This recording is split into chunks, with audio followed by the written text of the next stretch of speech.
Welcome to village Tamil. இன்றைக்கி வீடியோவில் நம்ம என்ன பார்க்க போகிறோம்னா, அரைக்கீரையை வச்சு கொத்துக்கீரைன்னு சொல்லுவாங்க, அது செய்கிறது எப்படிங்கிறத பார்க்க போகிறோம். இந்த அரைக்கீரைங்கிறது ரொம்ப மருத்துவ குணம் உள்ளது. பொதுவாக இந்த கர்ப்பிணி பெண்கள் கண்டிப்பாக டெய்லி எடுத்துக்கக்கூடிய கீரை இந்த அரைக்கீரை. எடுத்துக்கிட்டால் ரொம்ப நல்லதுமாங்க. அதே சமயத்தில் சின்ன குழந்தைங்களே அடிக்கடி இந்த சாப்பாட்டில் சேர்த்துக்கிட்டோம்னா அது கண்ணுக்கு ரொம்ப நல்லது. அரைக்கீரை பொறுத்த வரைக்கும் இரும்பு சத்து, நல்ல அயன் சத்து உள்ளது. இதுக்கு தேவையானது மிளகாவும் வெங்காயம் தான். இவ்வளோதாங்க. இதுக்கு வெங்காயத்தை சிறுசாக அரிஞ்சு வச்சுக்கணும். அதே சமயத்தில் இந்த கீரையை கொஞ்சம் பொடிசாக அரிஞ்சு வச்சுக்கிட்டோன்னா வேகிறதுக்கு கொஞ்சம் சுலபமாக இருக்கும். அதனால் எவ்வளோ சிறுசாக கொஞ்சம் அரிஞ்சிக்கோங்க.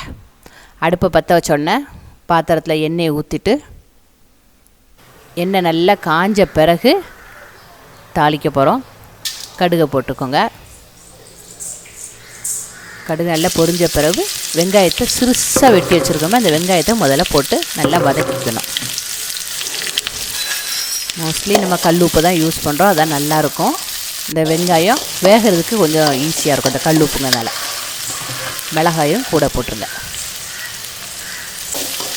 ரொம்ப சுலபமான பொரியல், அதே சமயத்தில் ஈஸியாகவும் சீக்கிரம் செஞ்சிடலாம். 5லேருந்து 10 நிமிஷம் கூட ஆகாதுங்க இதுக்கு செய்கிறதுக்கு.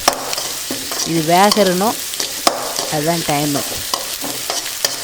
அது நம்ம கல் உப்பு போட்டு இந்த மசிக்கிற மாதிரி செய்கிறதுனால சீக்கிரம் வெந்துடும். கீரையை நல்லா அரிஞ்ச கீரையை நல்லா கழுவிக்கோங்க. மண் கொஞ்சம் நிறைய இருக்கும். 2 நேரம் கழுவிக்கோங்க.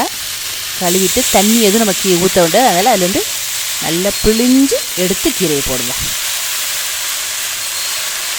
நான் கீரை வேகிறதுக்கு நம்ம ஸ்பெஷலாக தண்ணி ஊற்ற மாட்டோம்.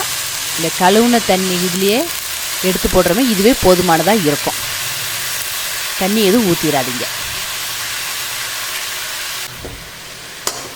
இதை கிண்டி விட்டுகிட்டே இருக்க வேண்டியதான். அரைக்கீரை சீக்கிரம் வெந்துடும்.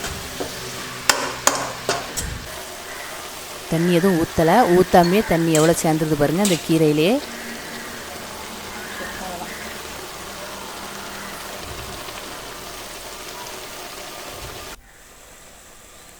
ஓரளவு முக்காப்போ தான் வந்துருச்சு.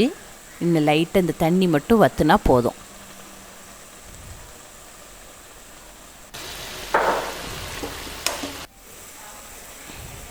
பார்த்திங்களா, கீரை அந்த கலர் வந்துருச்சு.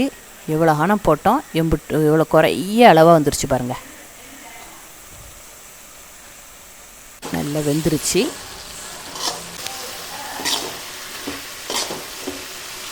தண்ணி தான் வற்றுறதுக்கு தான் வெயிட்டிங். தண்ணி வற்றின பிறகு தேங்காவை துருவின தேங்காய் சரி லைட்டாக அரைச்சிக்கோங்க. 1-2 அரைச்சி தேவைப்பட்டால் போட்டுக்கலாம். தேங்காய் இல்லாமையினாலும் செய்யலாம், டேஸ்ட்டாக தான் இருக்கும். தேங்காய் நம்ம போட்டு எல்லா பொரியலுக்கும் போடுவோம். சிலருக்கு தேங்காய் ஒத்துக்கலைன்னா போட வேண்டாம்.